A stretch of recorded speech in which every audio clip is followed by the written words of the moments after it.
नमस्कार प्यारे बच्चों, आज हम संख्याओं के प्रकार के बारे में जानेंगे। पिछली वीडियो में हमने संख्याओं को विस्तार से समझा था, लेकिन कुछ गलतियां अब भी रही हैं, तो इसलिए एक बार दोबारा रिवाइज करने के लिए हम ये वीडियो देखेंगे और प्रश्नों को आखिर में हल भी करना सीखेंगे। सबसे पहले प्राकृतिक संख्याएं, जिन्हें हम नेचुरल नंबर्स भी कहते हैं, जो 1 से शुरू होकर गिनती में जितनी भी संख्याएं आती हैं वो सारी प्राकृतिक संख्याओं में गिनी जाती हैं। जैसे 1, 2, 3, 4 और अनगिनत जहाँ तक भी हैं सभी प्राकृतिक संख्याएं कहते हैं।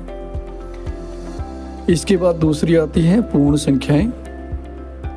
ये वो संख्याएं हैं जिनमें प्राकृतिक संख्याओं में 0 और जोड़ दिया जाता है, यानी सभी प्राकृतिक संख्याएं पूर्ण संख्याएं हैं और 0 जोड़ने पर पूर्ण संख्याएं बढ़ जाती हैं, तो 0 इसमें अलग से जोड़ा गया है।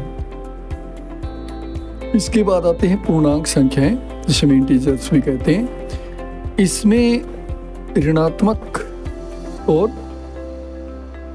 धनात्मक दोनों संख्याओं को रखा गया है। 0, 1, 2, 3, 4, 5 हमारी जो पूर्ण संख्याएं थी, इसके अलावा ऋणात्मक देख पा रहे हैं -1, -2, -3, 4, 5। ये जो ऋणात्मक पूर्णांक और जोड़ दिए गए हैं ये इसके अंदर आ जाते हैं, तो ये सब पूर्णांक बन जाते हैं। भाज्य संख्याएं वे संख्याएं जो स्वयं 1 और किसी अन्य संख्या से विभाजित हो सकें, जैसे 4, 6, 8।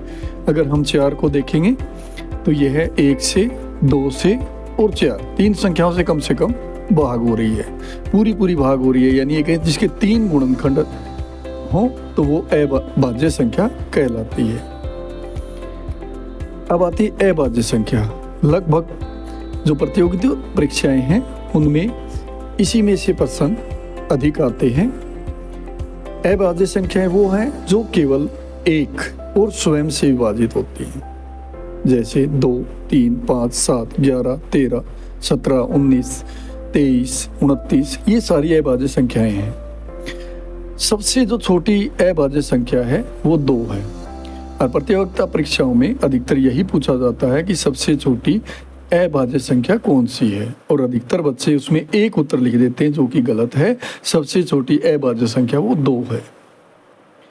इसी प्रकार अन्य क्वेश्चन भी यहाँ पर पूछे जा सकते हैं। 1 और 10 के बीच में कितनी अभाज्य संख्याएं होती हैं, तो इसमें आ जाएंगी 4। ऐसे पूछ लिया जा सकता है 1 और 10 के बीच में अभाज्य संख्याएं जो हैं उनका जोड़ कितना होगा। तो इस तरह के क्वेश्चन बहुत आते हैं, और लगभग एक क्वेश्चन अभाज्य संख्या पर जरूर आता है। कोई भी प्रतियोगिता परीक्षा है जो 5th स्टैंडर्ड के लिए है तो उसमें आता है। इसी के आधार पर कुछ क्वेश्चन दिए गए, इनको समझें। दिए गए ऑप्शन में से कौन सी संख्या प्राकृतिक संख्या नहीं है, तो जैसा हमने पीछे देखा था कि जितनी भी गिनती हैं जो 1 से शुरू होती हैं वो सभी प्राकृतिक संख्याएं हैं, लेकिन यहाँ पर 0 जो है वो प्राकृतिक संख्या नहीं है, जबकि ये क्या है, पूर्ण संख्या है। और अगला क्वेश्चन इसी पर आधारित है। पूर्ण संख्याओं का सबसे छोटा तत्व कौन सा है, तो यहाँ पे 0 आपका है, वो सबसे छोटा पूर्ण संख्या है। माइनस है वो पूर्णांक में आता है, पूर्ण संख्याओं में नहीं आता है, इसलिए यहाँ पर 0 आएगा। नेक्स्ट क्वेश्चन, -3 यानी ऋणात्मक 3 है, वो किस प्रकार की संख्या है, तो पहले से बता दिया गया, माइनस लगा हुआ है तो केवल पूर्णांक में ही ये आते हैं।